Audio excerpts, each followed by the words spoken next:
ძვირფასება მოვედი თქვენთან, საჯარო გაშლით, ვინ შეცვლის შენს არსებულ სიტუაციას, კი არა და რა შეცვლის შენს დიდხნიან არსებულ სიტუაციას, რაშიც იმყოფები. ახლა გაშლაზე გავაკეთებ სიგნიფიკაციას, რა თქმა უნდა, მაგრამ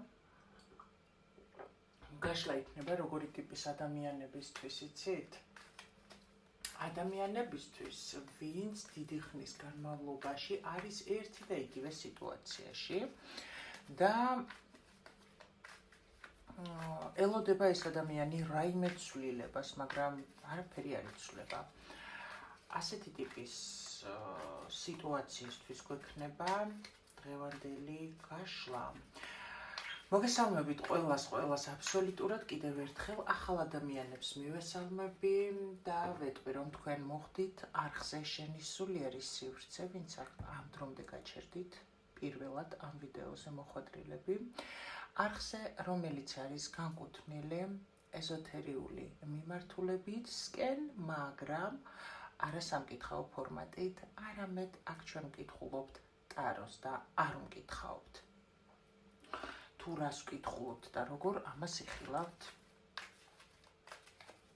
გაშლაში. ნახოთ ახლა თქვენი სიგნიფიკაცია რა ხდება ახლა შენს ცხოვრებაში.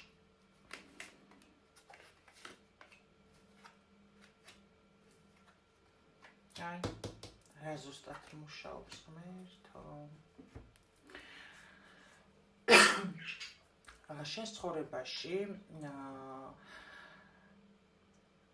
რაღაცა სიტუაცია იყო წარსულში, რის შემდეგაც ხარ ძალიან დიდი ხანია შემიძლია ვთქვა, რომ შეიძლება 1 წელიც კი გაჩერებული როგორ სიყვარულის მიმართულებით არაფერი არ ხდება. უფრო ხარ ემოციებში ჩაძირული და ძირითადად აი ამ უმოქმედო მდგომარეობაში მყოფი წარსული ემოციებს იხსენებ და ფიქრობ უბრალოდ რომ გინდა ახალი ურთიერთობა, ელოდები ახალ ურთიერთობას.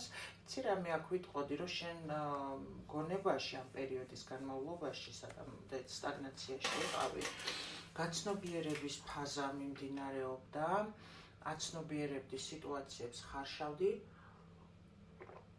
რარისთვის იყო და როგორ იყო. ბევრი რაღაცა მიხვდი აქ. ბევრ რაღაცა სხვანაირად შეხედე ურთიერთობებში, სიყვარულში. და ახლა ელოდები უკვე თითქოს აი ამ განათებული გონებით სიახლე შენს ცხოვრებაში, სადაც იქნება თანაბარი ემოციების მიმოცვლა, ახალი სუფთა თანაბარი ემოციების მიმოცვლა. აი ესეთი ინფორმაცია აქ მოდის, კიდე ინფორმაცია თითქოს ადამიანის, რომელსაც შეიძლება ყავს ოჯახი, ბავშვები, მაგრამ მის თავში საერთოდ სხვა რამ დრიალებს და უბრალოდ ეს მდგომარეობა არ აძლევს საშუალებას მის გონებაში რაც უნდა და რისი გაკეთებაც უნდა ის გააკეთოს. თუ იცანით თქვენი თავი, თქვენი სიტუაცია, მაშინ დარჩით გაშლაზე და ვკითხოთ სამყაროს. რა მდგომარეობა, რა სიტუაცია შეცვლის შენს აი ამ სტაგნაციას, რა მოქმედებს ადამიანს, ვინც აქ არის წარმოდგენილი არსებული სიტუაციიდან. რა სიტუაცია, რა მდგომარეობა, რა ან ვინ ამოქმედებს და გამოიყვანს ამ მდგომარეობიდან.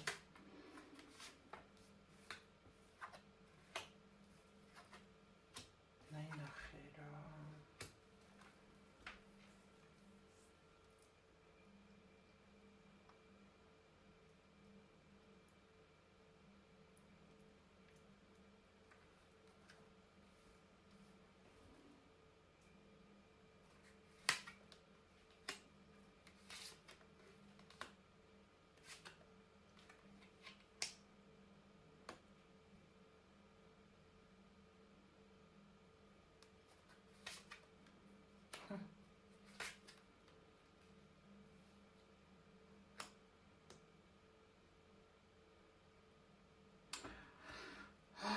ერთ ნახე რა სიტუაცია. აქ პირველი რაც მოდის ინფორმაცია. აქ ოჯახში ყოფება ქალბატონი, რომელმაც არ იცის ამ ქმარს როგორ დააღწიოს თავი.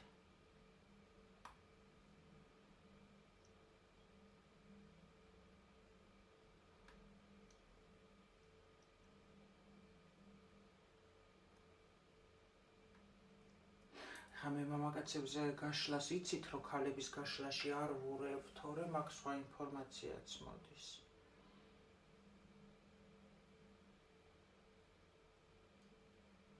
რადი მაინც ვიტყვი, იმიტომ რომ აქ შეიძლება თქვენს მამაკაცს, თქვენ არაფერი არ შეგიძლიათ ქალბატონებოთ და თქვენს მამაკაცს კიდე არის მეორე ვერსია, თქვენს მამაკაცს ყავს ვიღაცა და ამაზე მოგდით კონფლიქტი, ვერაფერს ვერ აკეთებთ. მაგრამ ეგ ინფორმაცია არ მოდის, იმიტომ რომ აქ თქვენ გინდათ ამ კაცისგან განთავისუფლება და ეს ცოტა ძალიან მკაცრი ადამიანია და დღე და ღამე იმაზე ფიქრობთ, რომ როგორ გამოხვიდეთ ამ სიტუაციიდან და როგორ დაიბრუნოთ თქვენი თავი, თქვენი ის ადამიანი, ვინც იყავით ადრე. აღარ გინდათ ამ არსებულ სიტუაციაზე ფიქრით, ცდილობთ, რომ სადღაცა გაექცეთ, ცდილობთ, რომ სადღაცა იგრძნოთ თავი ისე, რომ ეს ყველაფერი დაგავიწყდეთ. აქ მამაკაცის თქვენი ურთიერთობა არის აქ ცოლ-ქმრული ისეთი, რომ ძირითადად მიწიერ დონეზე მეცოლი ვარ, შენ ქმარი ხარ და ეს რატომ მოდის კონფლიქტი? თქვენ ერთადერთი ამ სიტუაციაში ფიქრობთ, რომ მე მინდა ამ ურთიერთობიდან განთავისუფლება. ეს არის თქვენთვის გამოსავალი, გამიგეთ? ამ მარწუხებიდან გავიგე, მაგრამ რატო აქ ისე მიყვებიან და რა გამოიყვანს ამ გოგოს ამ ურთიერთობიდან, ანუ ამ სიტუაციიდან რა მდგომარეობა გამოიყვანს და როგორ გამოვა? ბედი.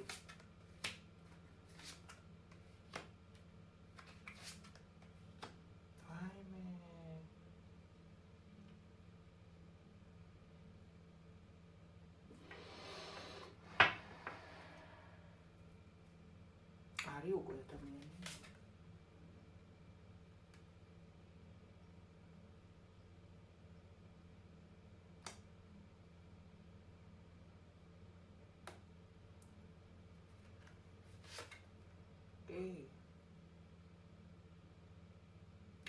ქალბატონო, ჩემო ძვირფასო, შენს ცხოვრებაში არის მამაკაცი, რომელიც მთლიანად გავსებს და თითქოს ის რაც ოჯახში გჭირდება, ეს ადამიანი გაძლევს და თითქოს ეს არის შენი შანსი სამყაროსგან, თითქოს რაღაცა და ეს გაძლებინებს და იმიტომ გინდა შენ ამ ადამიანისაგან გამოთავისუფლება, რომ ამ ადამიანმა თავი გაგრძნობინა ქალად, მაგრამ როგორც რაღაცა იცი, შენ ხარ ახლა სტაგნაციაში, ბედი ისე დატრიალდება, რომ ეს ადამიანი ვისთანაც არ არის შემოვა და აქ მაჩვენებენ, რომ ვისთანაც არ არის იმასთან შემოვა, მაგრამ ვისთანაც უკვე არის ის მამაკაცი, ასე ვთქვათ, დიდი ხანი ამ ადამიანთან ემოციები გაკავშირებთ და ეს ადამიანი შეცვლის თქვენს ცხოვრებას.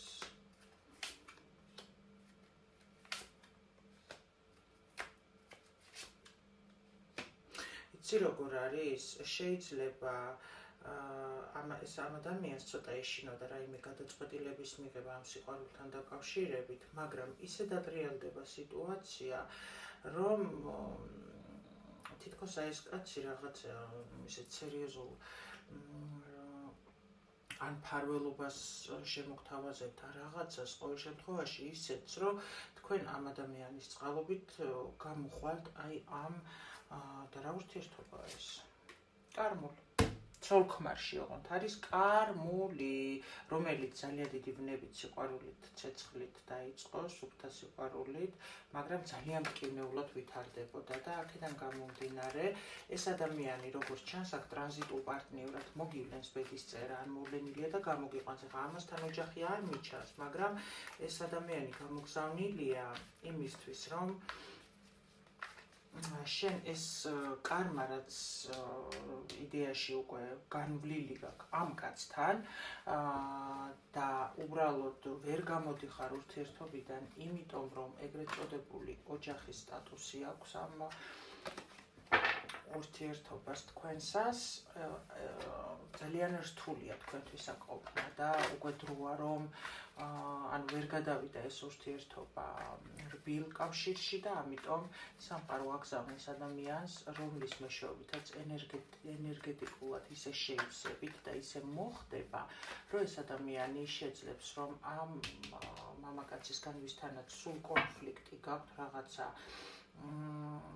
როგორ რაღაცა იცი, აი საერთო აზრს ვერ აღწევთ, საერთო გზას ვერ პოულობთ თქვენს მომავალთან დაკავშირებით, ძალიან ჯიუტია, აქ მე რო ვიტყვი, ისე იქნება, აქ თქვენც არ უთმობთ და ნუ მოკლედ არის ძალიან სულ კონფლიქტური სიტუაციები. რა პერიოდში მოხდება ამ ადამიანის ცხოვრებაში ცვლილება მოჩვენეთ? ძალიან მალე, უკვე მალე, ძალიან მალე, ჩემო ძვირფასებო, სხვათა შორის ძალიან მალე, უკვე თითქმის აი რავი, ძალიან მალე, მოდი ესე გეტყვით რა, მე მიყვარს მინიმალურის თქმა, ერთადერთი რაც შემიძლია გეტყოდით, რომ რაღაც საშუალო დრო ან დიდი დრო, მაგრამ აქ შემიძლია გითხრათ, რომ ეს სიტუაცია ძალიან მალე დაიწურება. ასეთი იყო ჩვენი დღევანდელი გაშლა. მე კი გისურვებთ მზეს თქვენ სულში, ძვირფასო ქალბატონებო, გიგზავნით სიყვარულს, სითბოს და ბედნიერების ენერგიებს თქვენ ცხოვრებაში და პირველ რიგში თქვენ სულში.